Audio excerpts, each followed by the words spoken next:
Hello everyone, మీరు చూస్తున్నారు smart science YouTube channel. నా పేరు దర్శన్. నేను ఐఐటి జోధ్పూర్లో ఎలక్ట్రికల్ ఇంజనీరింగ్ స్టూడెంట్ని. ఈరోజు వీడియో వచ్చేసి ఎన్ఐటి రౌర్కెలా గురించి ఒక డీటెయిల్ రివ్యూ తెలుసుకుందాం.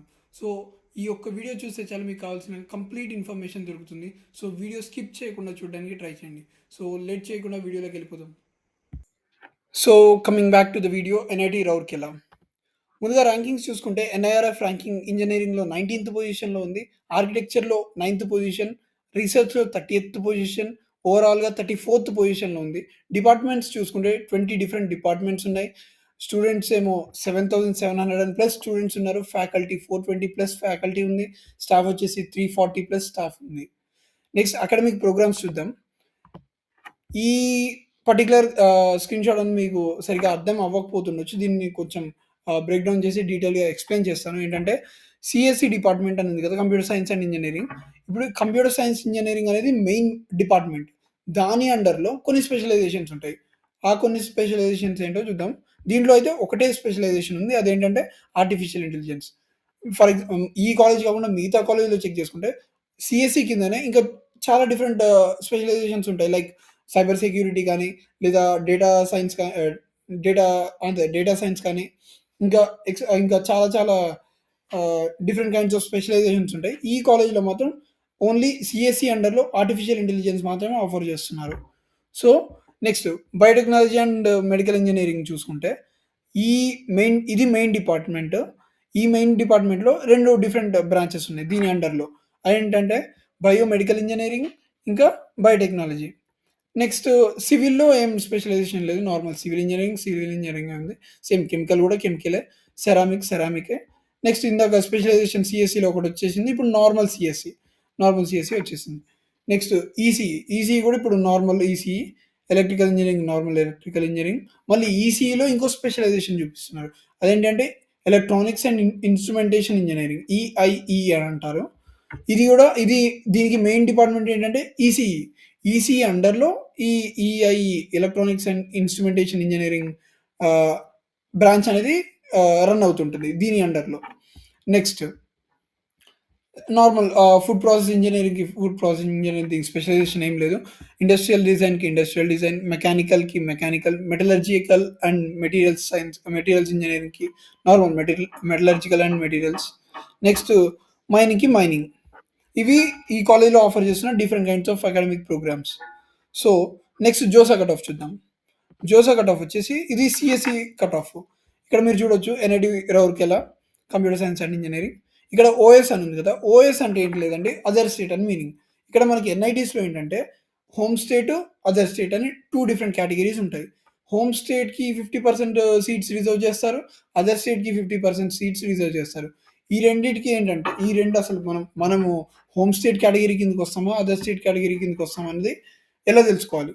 సో మన స్టూడెంట్ ఎప్పుడైతే ఇన్ కేస్ తెలంగాణలో ఇంటర్మీడియేట్ కంప్లీట్ చేస్తే తెలంగాణలో ఉన్న ఎన్ఐటి ఏంటి? NIT Warangal. So NIT Warangal అనేది మనకి హోమ్ స్టేట్ అవుతుంది. అది తప్ప మిగతా అన్ని అదర్ స్టేట్స్ అవుతాయి. సేమ్ అలానే ఇన్ కేస్ మన స్టూడెంట్ ఆంధ్రాలో ఇంటర్మీడియేట్ కంప్లీట్ చేస్తే ఆంధ్రప్రదేశ్‌లో ఉన్న ఎన్ఐటి ఏంటి? ఎన్ఐటి తాడేపల్లిగూడెం. ఎన్ఐటి తాడేపల్లిగూడెం మనకి హోమ్ స్టేట్ అవుతుంది. మిగతా అన్ని కూడా అదర్ స్టేట్స్ అవుతాయి. సో అలా మీరు హోమ్ స్టేట్, అదర్ స్టేట్ అని మీరు చెక్ చేసుకోవచ్చు. సో ఇక్కడ మనకి ఎన్ఐటి రౌర్కెలా అనేది neither in Telangana Nar in Andhra Pradesh కాబట్టి మనకి అదర్ స్టేట్ కేటగిరీ కిందకి వెళ్ళిపోతుంది. సో అందుకే మీకు ఓన్లీ అదర్ స్టేట్ మాత్రమే డిస్ప్లే చేశాను. ఇంకా నెక్స్ట్ ఈ కాలమ్ చూసుకుంటే ఇక్కడ ఓపెన్, ఈడబ్ల్యూఎస్ ఇవన్నీ ఉన్నాయి కదా, ఇదేంటంటే మన కేటగిరీ అన్నట్టు. ఇది మనం ఏ కేటగిరీలో ఉన్నామని, ఓపెన్ కేటగిరీయా, లేకుంటే ఈడబ్ల్యూఎస్ఆ, లేకుంటే ఓబీసీ ఎన్సీఎలా, లేకుంటే ఎస్సీ ఎస్టీ, మన కేటగిరీస్ ఉంటాయి కదా, ఆ కేటగిరీని బట్టి మీరు చెక్ చేసుకోవాలి. సో ఈ కాలం కూడా అర్థమైపోయిందని అనుకుంటున్నాను. నెక్స్ట్ ఈ కాలం చూసుకుంటే ఇక్కడ జెండర్ న్యూట్రల్ అని ఉంది, female only including super numeracy అని ఉంది కదా. సో ఫస్ట్ జెండర్ న్యూట్రల్ అంటే ఏంటంటే మేల్, ఫీమేల్ 2 కలిపి ఉండేదాన్ని జెండర్ న్యూట్రల్ అంటారు. దాంట్లో జెండర్ బయాసిస్ ఉండదు. అంటే జెండర్ ప్రకారంగా విభేదాలు ఏమి ఉండవు దాని అర్థం. ఇంకా ఫీమేల్ ఓన్లీలో ఏంటంటే ఫీమేల్ మాత్రం అంటే ఆడపిల్లలకి మాత్రం ఒక కొన్ని స్పెషల్ రిజర్వ్డ్ సీట్స్ ఉంటాయి. ఆ స్పెషల్ రిజర్వ్డ్ సీట్స్‌లో ఓన్లీ ఫీమేల్ వాళ్ళకి మాత్రమే అర్హత ఉంటది. సో అలా అన్నట్టు. ఫర్ ఎగ్జాంపుల్ మన స్టూడెంట్ మేల్ అయితే అంటే అబ్బాయి అయితే జెండర్ న్యూట్రల్‌లో చెక్ జేసుకోవాలి మన ర్యాంకు. అదే అమ్మాయి అయితే ఫీమేల్ అయితే female only including super numeracy కేటగిరీలో మనం చెక్ జేసుకోవాలి. అట్లా అన్నట్టు. సో, ఇక్కడ నెక్స్ట్ 2 కాలమ్స్ చూసుకుంటే ఈ 591 ఉంది గదా! ఈ కాలమ్ మొత్తం ఏంటంటే ఓపెనింగ్ ర్యాంక్ అన్నట్టు. అంటే స్టార్టింగ్ ర్యాంక్. అక్కడి నుంచి ర్యాంక్స్ అనేవి స్టార్ట్ అయ్యాయి. అది సీడింగ్ అనేది స్టార్ట్ అయిందని అర్థం. అంటే దానికి కొంచెం ఎక్స్‌ప్లెయిన్ జేయడానికి చూద్దాం. సో, 591 ఓపెనింగ్ ర్యాంక్ అంటే స్టార్టింగ్ ర్యాంక్ అంటే దాని అర్థం ఏంటంటే 591 ర్యాంక్ ఉన్న పర్సన్ ఈ ఎన్ఐటి రౌర్కెలాలో కంప్యూటర్ సైన్స్ ఇంజినీరింగ్‌లో ఓపెన్ కేటగిరీలో ఆ పర్సన్ సీట్ పొందాడని అర్థం. స్టార్టింగ్ ఫస్ట్ పర్సన్ తనే. ఈ కాలేజ్‌లో సీట్ పొందింది. నెక్స్ట్ అదే కేటగిరీలో లాస్ట్ పర్సన్ ఎవరంటే 2940 ర్యాంక్ ఉన్న పర్సన్ అదే కేటగిరీ అదే ఓపెన్ కేటగిరీలో జెండర్ న్యూట్రల్‌లో 2940 ర్యాంక్ ఉన్న పర్సన్ లాస్ట్ పర్సన్ అని అర్థం. సో, అలా మీరు చూసుకోవాలి. ఇక్కడ ఫీమేల్ చూసుకుంటే అదే అదర్ స్టేట్ మనం ఎట్లాగో అదర్ స్టేట్ ఓపెన్ కేటగిరీలో ఫీమేల్, ఫీమేల్ వాళ్ళకి చూసుకుంటే ఫస్ట్ ఫస్ట్ ఫీమేల్ అని చెప్పలేము. First specially reserved female seat. Specially reserved female seat ఏ ర్యాంక్ ఉన్న అమ్మాయికొచ్చిందంటే 3724 ర్యాంక్ ఉన్న అమ్మాయికి ఫస్ట్ స్పెషల్ రిజర్వ్డ్ సీట్ ఎళ్ళిందని అర్థం. లాస్ట్ సీట్ ఎవరికెళ్ళిందంటే 6112 ర్యాంక్ ఉన్న అమ్మాయికి లాస్ట్ రిజర్వ్డ్ సీట్ ఎళ్ళిందని అర్థం. సో, ఇలా మీరు చూసుకోవాలి మీ కేటగిరీని బట్టి మీరు. ఇక్కడ పీడబ్ల్యూడీ అంటే ఏంటి పర్సన్ విత్ డిసేబిలిటీ. మనకి జనరల్‌గా డిసేబిలిటీ ఉన్న వాళ్ళు ఉంటారు కదా! వాళ్ళకి స్పెషల్ రిజర్వ్డ్ సీట్స్ అని అర్థం. ఇక్కడ 137 ఉంది కదా! ఇక్కడ 2 సేమ్ ఉంటే ఏంటంటే ఆ ఒక్కటే 137 ర్యాంక్ ఉన్న ఒకే ఒక్క పర్సన్ జాయిన్ అయ్యాడని అర్థం. అలా మీరు చూసుకోవాలి. సో, నెక్స్ట్ ఏఐ బ్రాంచ్‌లో కూడా అంతే. సేమ్ ఇక్కడ మీరు ఇందాక మీకు ఎక్స్‌ప్లెయిన్ చేశాను కదా! హెచ్ఎస్ అంటే హోమ్ స్టేట్.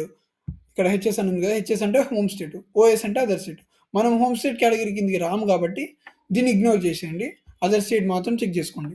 సో, అదర్ స్టేట్‌లో ఓపెన్ కేటగిరీ మన స్టూడెంట్ మేల్ అయితేనేమో జెండర్ న్యూట్రల్‌లో చెక్ చేసుకోవాలి.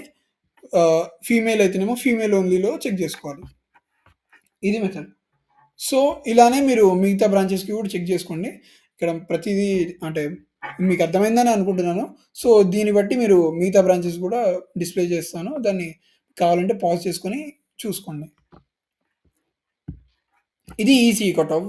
ఇందాక మీకు ఎక్స్‌ప్లెయిన్ చేసిన విధంగా మీరు చెక్ చేసుకోవచ్చు. మీ ర్యాంక్ ఏ రేంజ్‌లో ఉంటే మీకిక్కడ సీట్ వస్తుందన్న ఒక అంచనా వస్తుంది మీకు. నెక్స్ట్ ఇది ఎలక్ట్రికల్ ఇంజినీరింగ్. ఈఈ అంటే ఎలక్ట్రికల్ ఇంజినీరింగ్ కట్ ఆఫ్ ఇది. దీంట్లో కూడా మీరు చెక్ చేసుకోవచ్చు. మీ ర్యాంక్ ఏ రేంజ్‌లో ఉంటే ఇక్కడ ఎలక్ట్రికల్ ఇంజినీరింగ్ సీట్ వస్తుందన్నది. నెక్స్ట్ ఇది మెకానికల్. మెకానికల్‌లో కూడా మీరు సేమ్ ఇందాక చెప్పినట్టుగానే మీరు చెక్ చేసుకోండి. మీకు ఏ రేంజ్‌లో ఉంటే మీకు మీ ర్యాంక్ అనేది ఏ రేంజ్‌లో ఉంటే మీకు ఇక్కడ మెకానికల్ సీట్ వస్తుందన్నది మీకు ఒక అంచనా కిందకి వస్తుంది. So, next list of companies. List of companies ఏంటంటే, ఈ కంపెనీస్ అనేవి మన కాలేజ్‌కి ఈ ఎన్ఐటీ రౌర్కెలాకొచ్చి క్యాంపస్ ఇంటర్వ్యూస్ చేసి మనకు ప్లేస్‌మెంట్స్ అనేవి ఇస్తుంటాయి. ఇవన్నీ కూడా పెద్ద పెద్ద companies like Accenture, Airtel, Amazon, Axis bank, Bajaj, Bharat petroleum, Capgemini, ఇంకా కోకో కోలా, డీషా, డెల్ ఇవన్నీ చాలా పాపులర్ కంపెనీస్. ఇవి నెక్స్ట్ ప్లేస్‌మెంట్స్ కూడా చూద్దాం. ప్లేస్‌మెంట్స్ వచ్చేసి 4 బ్రాంచెస్ ప్లేస్‌మెంట్స్ అనేది డిస్‌ప్లే చేశాను. ఇంకా మీకు మిగతా బ్రాంచెస్‌వి కూడా కావాలంటే కింద కామెంట్ సెక్షన్‌లో కామెంట్ చేయండి. నేను రిప్లై లాగా మీకు ఎంత ఎంత ప్యాకేజ్ వచ్చిందన్న దాన్ని ఎక్స్‌ప్లెయిన్ చేస్తూ ఉంటాను. ఆర్ ఇంకా ముందు ముందు వీడియోస్‌లో బెటర్‌గా అన్ని బ్రాంచెస్ పెట్టడానికి ట్రై చేస్తుంటాను. నెక్స్ట్ ఇప్పుడు సీఎస్‌సి చూసుకుంటే హైయెస్ట్ వచ్చేసి 83.6 ఎల్‌పీఏ, యావరేజ్ వచ్చేసి 21.6 LPA, median 20 LPA, lowest 5 LPA. Same ECE బ్రాంచ్‌లో 120 ఎల్‌పీఏ. 120 ఎల్‌పీఏ అంటే 1,20,00,000 per annum package highest. Next average వచ్చేసి 18.12 ఎల్‌పీఏ. మీడియన్ వచ్చేసి 14.25 ఎల్‌పీఏ. లోయెస్ట్ వచ్చేసి 3.3 ఎల్‌పీఏ. సేమ్ ఎలక్ట్రికల్ ఇంజినీరింగ్‌లో 51 ఎల్‌పీఏ మనకి highest, 13.62 average, 10.5 median, 3.3 lowest. Same అలానే మెకానికల్‌ది కూడా చూసుకోవచ్చు. 31 LPA highest, 12.2 LPA average, 11.7 LPA median, 5.5 LPA మనకి లోయెస్ట్ వచ్చేసింది. ఇది ప్లేస్‌మెంట్ గురించి. ఇదేంటంటే ఇది మీరు ఖచ్చితంగా కన్సిడర్ చేయొచ్చు. ఇది అఫీషియల్ వెబ్‌సైట్ నుంచి ఎక్స్ట్రాక్ట్ చేసిన డేటా. ఇది అఫీషియల్‌గా రిలీజ్ చేసిన ఆహ్, ఎన్ఐటీ రౌర్కెలా వాళ్ళే అఫీషియల్‌గా రిలీజ్ చేశారు. ఇది 2024 ప్యాకేజెస్‌ది. నెక్స్ట్ ఫీ స్ట్రక్చర్ చూద్దాం. ఫీ స్ట్రక్చర్ ఏంటంటే మనకి ఒక పర్ సెమిస్టర్ చూసుకుంటే, పర్ సెమిస్టర్ మనకి అన్నీ కలుపుకొని ఇవన్నీ నేనేమి ఎక్స్‌ప్లెయిన్ చేయట్లేను. ఇవన్నీ కలుపుకొని మనకి 1,24,000 అనేది ఆహ్, మనకి ఫీజొస్తుంది. ఒక సెమిస్టర్‌కొచ్చేసి. సో, ఎస్సీ, ఎస్టీ వాళ్ళకేంటంటే ఇక్కడ 62,500 ట్యూషన్ ఫీ చూపిస్తుంది గదా! అది అది మాత్రం డిడక్ట్ అయిపోతుంది. అది మనం మీరు కట్టాల్సిన అవసరం లేదు. అది తప్ప మిగతా చార్జెస్ అన్నీ మీరు పే చేయాల్సుంటుంది. సో, ఇది ఓవరాల్‌గా ఫీ స్ట్రక్చర్ గురించి. Next how to reach. మీరు కాలేజ్‌కి ఎలా రీచ్ అవ్వాలన్న దాని గురించి చూద్దాం. కాలేజ్‌కి రీచ్ అవ్వడానికి మనకి మెయిన్‌లీ 2 వేస్ ఉన్నాయి. అంటే ఫ్లైట్ ద్వారా వచ్చేవాళ్ళు లేదా ట్రైన్ ద్వారా వచ్చేవాళ్ళు. ఫస్ట్ ఫ్లైట్ ద్వారా వచ్చే వాళ్ళకి 2 డిఫరెంట్ ఎయిర్‌పోర్ట్స్ ఉన్నాయి. అందుబాటులో ఉన్నాయి. అదేంటంటే బిర్సా ముండా ఎయిర్‌పోర్ట్ రాంచీలో ఉంది. అది కాలేజ్ నుంచి 161 కిలోమీటర్స్ దూరంలో ఉంది. అంటే మీరు ఫ్లైట్ దిగిన తర్వాత మళ్ళీ 161 కిలోమీటర్స్ మళ్ళీ ఎక్స్‌ట్రాగా ట్రావెల్ చేయాల్సుంటుంది. సేమ్ అలానే మళ్ళీ భువనేశ్వర్‌లో చూసుకుంటే బిజు పట్నాయక్ ఇంటర్నేషనల్ ఎయిర్‌పోర్ట్ ఉంది. అది కాలేజ్ నుంచి 336 కిలోమీటర్స్ దూరంలో ఉంది. అక్కడి నుంచి మీరు ఇంకా వేరే ట్రాన్స్‌పోర్ట్ చూసుకొని రావాల్సుంటుంది. అలాగే ఇన్ కేస్ మీరు ట్రైన్‌లో రావాలనుకుంటే రౌర్కెలాకి రౌర్కెలా జంక్షన్‌కి 7 కిలోమీటర్స్ డిఫరెన్స్ ఉంది. సో, అక్కడి నుంచి మీరు ఈజీగా వెళ్ళిపోవచ్చు. At last thank you friends. ఈ వీడియో ఇన్ఫర్మేటివ్ అనిపిస్తే ఈ వీడియోకి ఒక లైక్ చేయండి. అలాగే ఈ ఇన్ఫర్మేషన్ అవసరం ఉన్న వాళ్ళకి మీ ఫ్రెండ్స్‌కి కానీ, ఫ్యామిలీకి కానీ షేర్ చేయండి. అలాగే ఇంకా ఇలాంటి కంటెంట్ మీకు ముందు ముందు ఇంకా కావాలనుకుంటే మన ఛానెల్‌కి సబ్స్క్రైబ్ చేసుకొని, అలాగే పక్కనే ఉన్న బెల్ ఐకాన్‌ని ఆన్ చేసుకోండి. సో దట్ మీకు మేము అప్‌లోడ్ చేసిన ప్రతిసారి మీకు నోటిఫికేషన్ వస్తుంది. And thank you everyone.